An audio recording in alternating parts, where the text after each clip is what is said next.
Ladies and gentlemen, welcome to the Shael Yo podcast, episode 1. Today, we have a very fascinating guest. He's known as the High King. He's known as Browntown. He's known as public enemy number 1 to the Freemasons, Illuminati. Give yourself a little intro, Brett Cabal. Hello, how's it going, people?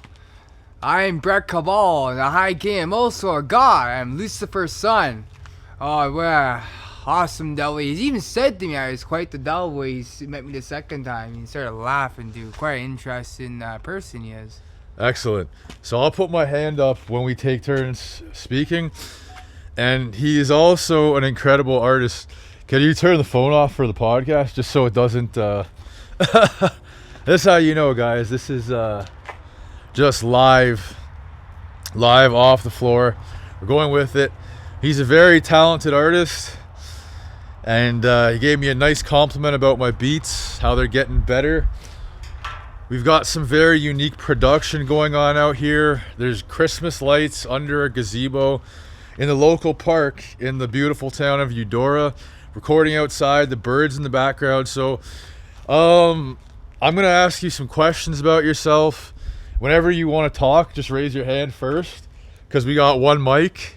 And yeah, so how about this? Tell me a bit about your childhood and growing up. Oh, it was a rough childhood, man. Fucking witchcraft in the family, weirdo vampires, blood drinking, draining my blood for adrenochrome.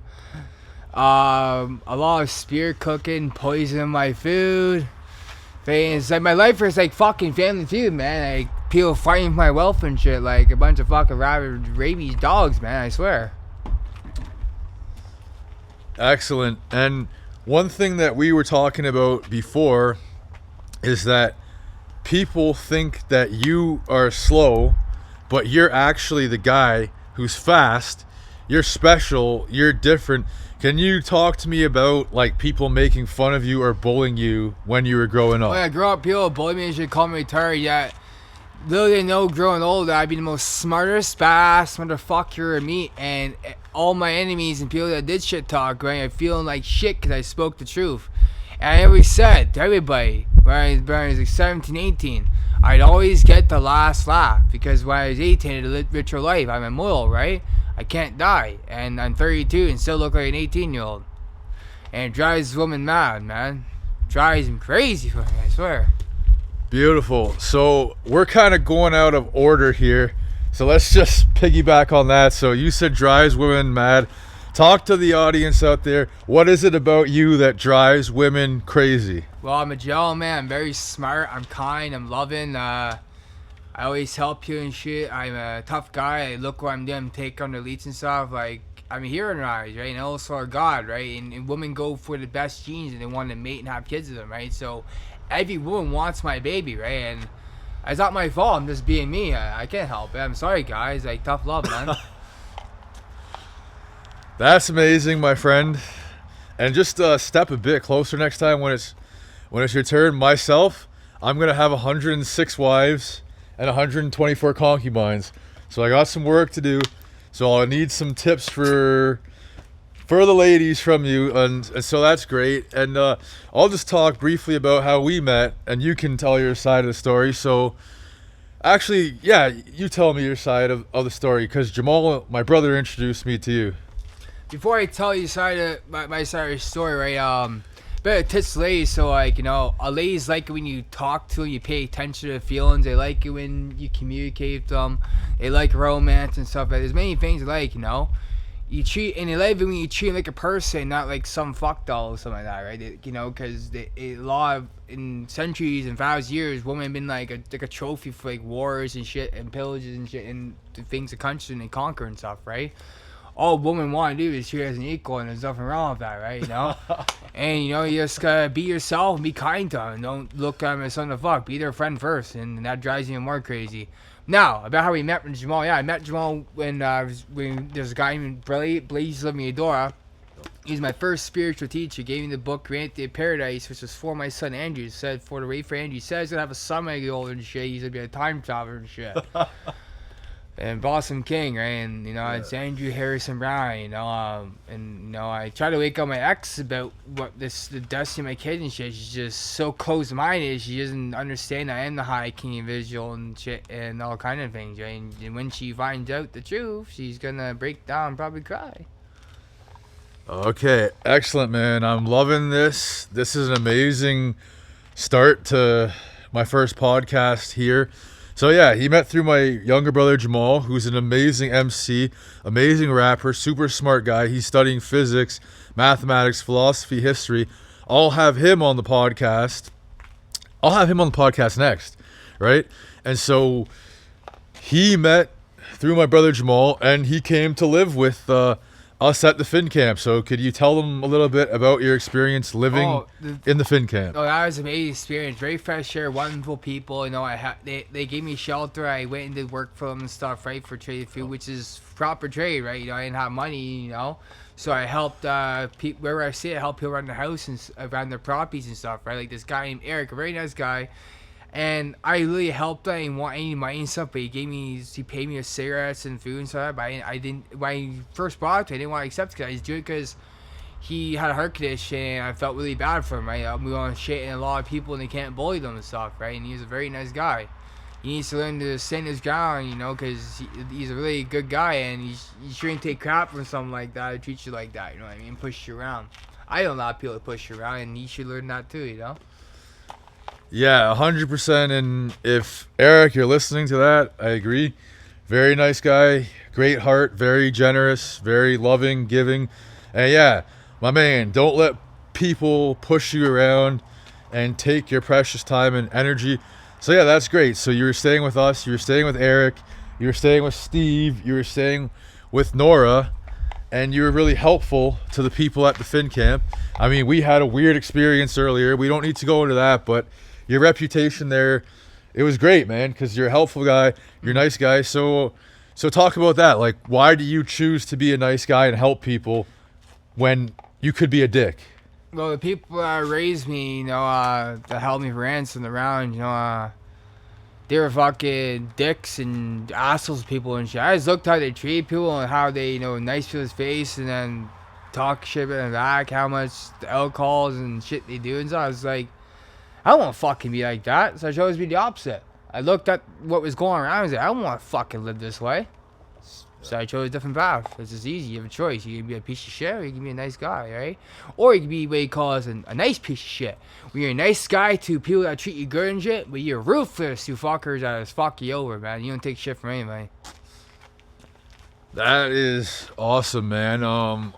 Where to go next? Somebody calls a sweet dick or a sweet asshole, I piss and shit on all my enemies. Yeah, and he's hilarious, as you guys can tell. Okay, so how about this?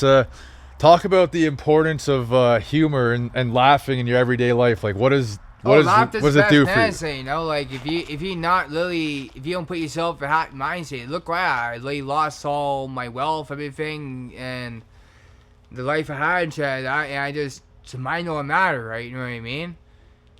And one day you just realize not to give a fuck anymore. People think about it. It's the best freedom ever. When you don't give a fuck what people say, and you speak the truth, and the more you speak the truth, the more it spreads. Like, you're just gonna win.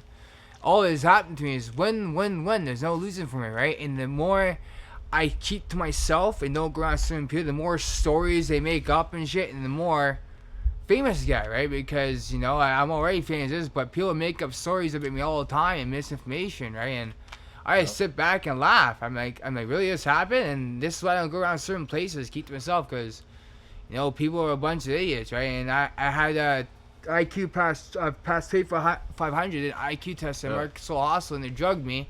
But do you want to know what my IQ is? I'll tell you from what I understand from how my brain works. I'm guessing it's around 60,000, right? Because how the shit I can do, how I can multitask, there's different 20 things. I can talk to someone and pay attention to every little thing that's going on around me at the same time. And like, for example, one day I was talking to Mishak. I was on my phone talking to him, listening, creating conversation. And listen to everything else around me too at the same time. Multitask with the brain, right? That's a sign of intelligence, high intelligence. Excellent. Yes, and I can testify to that. This man will have a cigarette in one hand, he'll be doing the splits, and he'll be having a conversation with me at the same time. And then he'll answer his phone, he'll talk to a friend. This guy's a robot, okay? He's not AI, he's a real man, but you'd think he's a robot with how gifted he is. Okay, so how about this whole High King thing?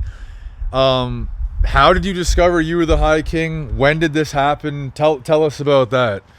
How to describe it? So when I was 30 years old, I got a text from someone saying, we've been running for so long, you gotta find me 30 the truth, right? And then all of a sudden, when I was 30, I was about 9, 10 o'clock at night, and all of a sudden I hear a kick at the door, the front door, in Gary Andrews' house, and Kez got 83 we were going to drive. And Lucy, all I hear is Angela and Gary's voice change to a different tone and like style, right? They say, Lucifer, Robin, what are you doing here? And then all I hear is from Lucifer saying, stop driving my son, man. And when that happened, I swear to God, my whole body froze, my chakra, I could not move. I could not physically move. It was like something was keeping me there, like other power, right? Then I broke out of it, went to the landing, and all I hear is Lucifer around beating the shit out of Angela. How could you do this to him, right? And listen, like, I'm thinking, like, what the fuck's going on? I'm confused, right? And then, and I basically come downstairs. When I come downstairs, Lucifer ran at the door quickly. I looked at Gary Angela, all knocked out, bruises on him. I started shaking. Who the fuck was that, right? Get back upstairs. I tend to go to sleep. Leave the door open crack. I hear Gary Angela come up, and Gary Angela goes into her room, and Gary goes in there.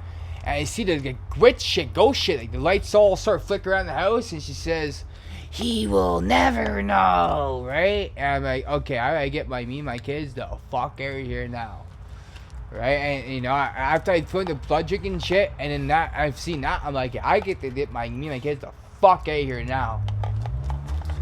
Okay, so wow, that's a super powerful, deep, heavy-hitting story there. Appreciate that. I got to go back to, though, you're so good at doing different voices. Could you just give them a bit more of that deep voice or the high voice or different voices? That's it's more, people say it's demonic voice, but what people don't realize that Lucifer is reptilian, right? So that's like a dragon speaker, right? You know, like I can speak like a snake, right? Like, thanks, everyone. And no one taught me that. It's part of my dad's people's tongue, right? I learned that myself. I watched other reptilians do it and started being able to speak it myself, right? You know, I learned by seeing and doing, right? You see and then you do, right? You know? Yeah. Okay. That is awesome. This is such a great start for the first podcast. Where to go next? Oh, tell them a bit about your history as an artist, as a rapper, and tell them about your music. Oh, so I don't care about making a concert or making money, man. Just you have to spread the truth and message. You know how Jesus wrote his gospel shit, right? Yeah. Well, I'm doing my gospel in a fucking music form, you know. And second of all, how my name Browntown came to be, because my legal name is Brown. I was raised by those sickos, right? So they put my name on the Brownin. And who I call the High Queen of God, who's the next High Queen, Amber Gray, made the nickname for me, my rapper names, because Brownin is short for Brownin's Town, right? This is my place. I fucking run this place, right? You know, and and you know, my music is just, I'm trying to wake up people, and you know, I'm sick of watching and fucked over, and it's my duty as the High Prince to correct these wrongs that are going on, right? Because one day I'm not govern anything. You think I want a bunch of rapists and shit in my organizations? No. I don't want any of those fucking weirdos in there. I want good, honest, real people that want bad people, not fucking steal, rape, and pillage them, you know? Wow, that's amazing. We've covered so much. I'm thinking of wrapping up soon, just because it's the first one, to leave, you know, room obviously for improvement in the future. But we're definitely gonna have you back on the Shy Elio podcast again. Maybe just leave them with something positive, a positive, hopeful message for the youth. How about something for the kids, the young people? So kids, I'm going to tell you something now. So this says secret.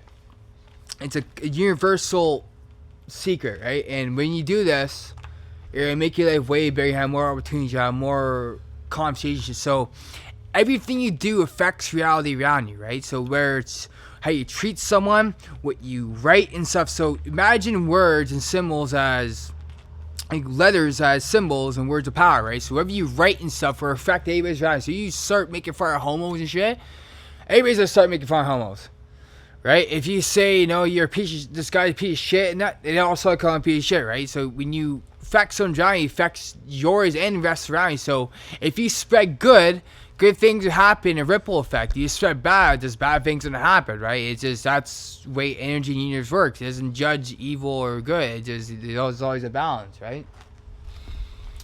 Love it. That was incredible. Can't wait for the next one. God bless.